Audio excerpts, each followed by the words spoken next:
خیر چلے، میں کوشش کرتا ہوں۔ میں جانتی تھی وہ میری بات ٹال نہیں سکتا، اور ویسے بھی اس نے پڑھ لکھ کر کون سا افسر لگ جانا ہے۔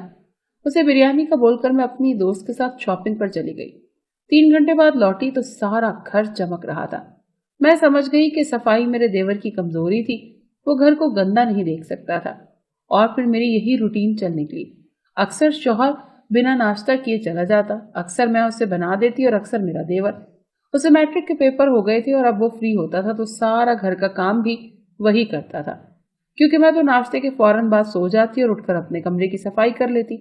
شام کا کھانا بھی دیور بناتا اور شوہر کے آنے پر میں روٹی بنا لیتی اور چائے بھی، جس سے شوہر کو لگتا کہ سارا کام میں کرتی ہوں۔ ہفتے بعد کپڑے میرا دیور دھو دیتا، وہ خاموشی سے سارے کام کر لیتا۔ میرا دیور اب کالج جانے لگا، اس کا قد کاٹ مزید لمبا ہو گیا، لیکن ابھی میں اس سے کام کرواتی تھی۔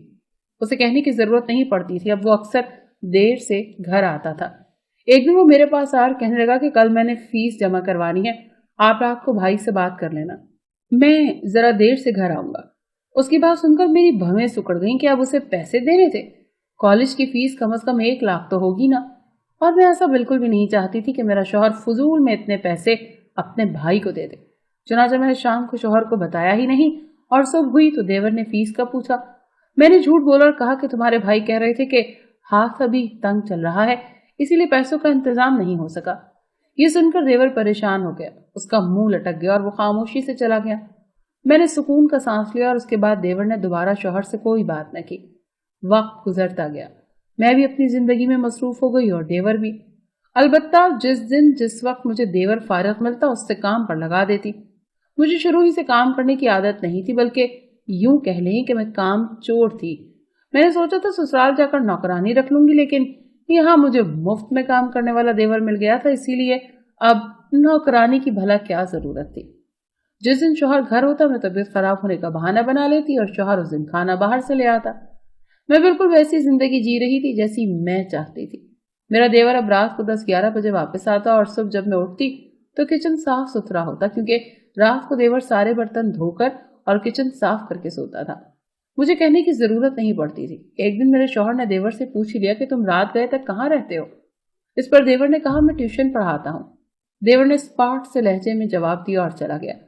پہلے تو میں ڈر گئی کہ کہیں دیور فیس کا ذکر ہی نہ کر دے، کیونکہ دیور کے نام پر میں اکثر اپنے شوہر سے پیسے لیتی تھی۔ وقت گزرتا گیا، دیور اب بڑا ہو چکا تھا۔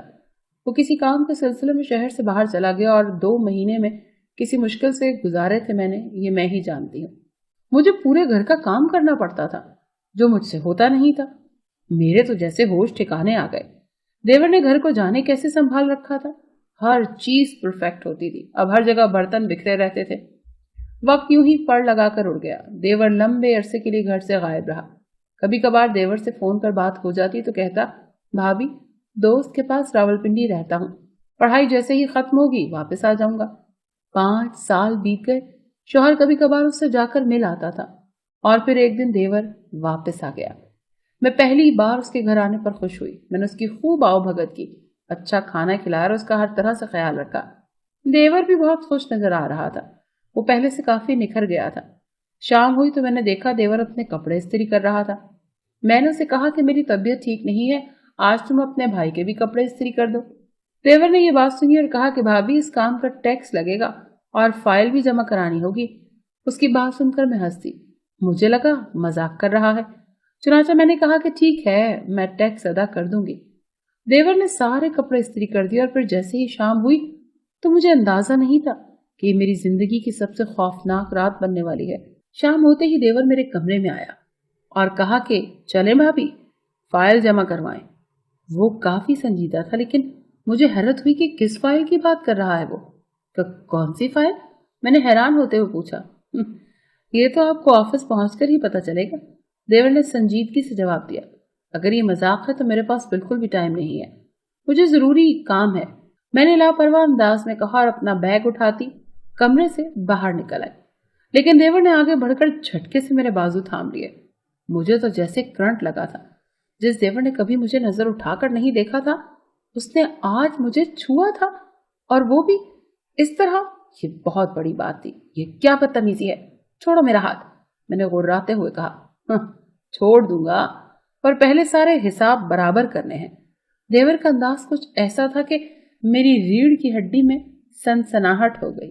میں نے خود کو چھڑانے کی بہت کوشش کی، لیکن دیور مجھے کھینچ کر کمرے کی جانب لے جانے لگا۔ میں ڈر گئی تھی اور اب اسے یہ کہہ رہی تھی کہ تمہارا بھائی تم سے ناراض ہو جائے گا اگر اس نے تمہیں مجھ سے بدتمیزی کرتے دیکھ لیا تو۔ پر اس نے میری ایک بات نہ سنی۔ وہ مجھے اپنے کمرے میں لے گیا اور ایک زوردار تھپڑ مجھے مارا۔ یہ تھپڑ اس لیے کہ آپ نے بھائی کو ہمیشہ دھوکہ دیا۔ وہ غصے سے لال پیلا ہو چکا تھا۔ میں تو حیران رہ گئی تھی۔ پھر اس نے ایک فائل اٹھائی اور میرے سامنے پھینکی۔ آپ جو چھپ چھپ کر بزنس کر رہی ہیں، یہ اس کی تفصیل ہے۔ آپ کے ذمہ جتنا بھی ٹیکس ہے وہ آپ کو ادا کرنا ہوگا۔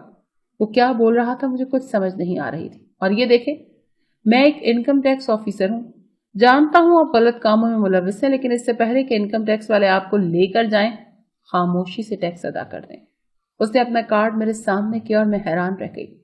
وہ واقعی آفیسر بن چکا تھا۔ اتنا لمبا عرصہ وہ گھر سے اسی لیے غائب تھا کہ وہ ٹریننگ پر گیا ہوا تھا، اور اس فائل میں وہ سارا حساب کتاب ہے جو آپ نے میرے نام پر بھائی سے پیسے لیے ہیں۔ وہ سارے آپ کو مجھے ادا کرنے ہیں۔ میں خالی نظروں سے دیور کو دیکھ رہی تھی، جانے اسے کیسے میرے بزنس کا پتہ چل گیا تھا، حالانکہ میں نے بہت رازداری سے یہ سارا کام کیا تھا۔ جانتی ہیں، جب آپ پہلی بار اس گھر میں آئی تھی تو میں نے آپ کو بھابھی نہیں ماں سمجھا تھا۔ میں پیار کا بھوکا بچہ تھا۔ میں تھک گیا تھا اپنے نازک ہاتھوں سے کام کرتے کرتے۔ پر آپ نے کیا کیا؟ آپ نے مجھے نوکر بنا لیا۔ دیور کی آنکھوں میں آنسو آ کر میرا سر شرم سے جھک گیا۔ میں جانتا تھا اگر میں نے انکار کیا تو آپ مجھ سے نفرت کریں گی، بھائی کو میرے خلاف بھڑکائیں گی، اسی لیے میں خاموشی سے آپ کی ہر بات مانتا گیا۔ یہ کیسا آئینہ دکھا رہا تھا وہ آج مجھے۔ میں تو جیسے زمین میں گڑ گئی تھی۔ آپ چاہتی تو نوکرانی رکھ لیتی، پر نہیں، آپ کو مفت میں سب مل رہا تھا۔ خیر، یہ وقت ان باتوں کا نہیں ہے۔ میرے آفس والوں نے یہ فائل مجھے دی ہے۔ وہ آپ کو گرفتار کرنا چاہتے تھے۔ میں نے ان کی منتیں کی ہیں کہ میں آپ کو منع کروں گا، کیونکہ میں نہیں چاہتا کہ آپ کی وجہ سے میرے بھائی کی بدنامی ہو۔ اور یہ سنتے ہی میں پھوٹ پھوٹ کر رو دی۔ جانے کیوں میں پتھر دل بن گئی تھی۔ میرے اندر لالچ آ گیا تھا۔ میں نے اپنی دوست کے کہنے پر شوہر سے چھپ کر بزنس شروع کر لیا، لیکن میں جانتی تھی یہ غلط کام تھا، پر لالچ نے مجھے اندھا کر دیا۔ اب وقت یہی تھا کہ میں توبہ کر لیتی، اپنے دیور سے بھی معافی مانگ لیتی اور سارے پیسے اسے دے دیتی۔ چنانچہ میں نے ایسا ہی کیا۔ سارا حرام کا پیسہ انکم ٹیکس والوں کو دے دیا، دیور سے معافی مانگی۔ دیور کا یہ احسان کافی تھا کہ اس نے شوہر کے سامنے میری عزت رکھی تھی، اور پھر اس دن میں سدھر گئی۔ پیسہ تو آنی جانی چیز تھی، اصل چیز تو رشتے تھے، جو میں اب کھونا نہیں چاہتی تھی، نہ شوہر کو، نہ اپنے بھائیوں جیسے دیور کو۔